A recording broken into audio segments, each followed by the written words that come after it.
Что является визитной карточкой Коми? Лес, пушнина, нефть, газ, уголь. Я бы думал, что экология. Наверное, так. Уже лучше стала жить республика, и кое-чего много построили, и памятники некоторые тоже открывают. Сыктывкар. Город Сыктывкар. Визитной карточкой снег. Тихий город, хорошо. Зелени много, желательно побольше. Не знаю даже. Ничем. Ну, я думаю, все-таки нефть, газ, олени, рыба.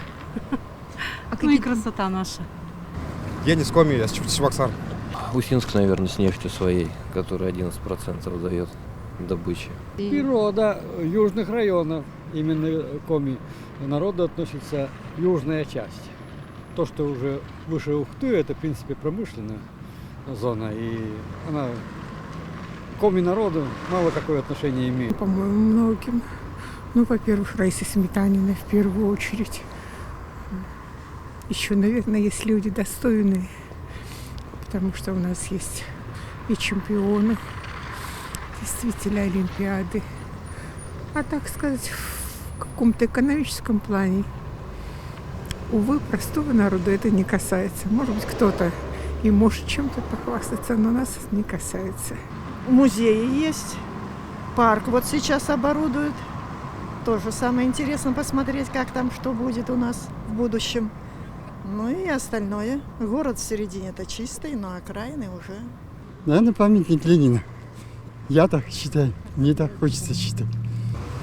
Я не знаю, есть вещи, которые просто помнишь, которые воспринимаются как символ, что ли. Да? Для меня вот памятник афганский, наверное, это уникальная работа, которая интересно воспринимается и, серьезная вообще работа.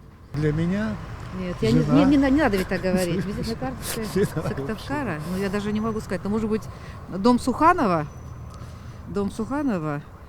вот. Улица Советская, старая улица Кирова, только не по-другому, Троицкая назывались.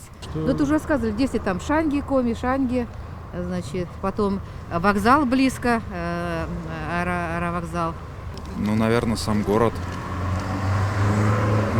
В общем, все его достопримечательности, которые есть. Вечный огонь, кольцо. Природа, да, хорошая. Морозная погода, вот этими привлекает. Другой город, допустим, какой-то теплый, там не увидишь, как вот сейчас на улицах.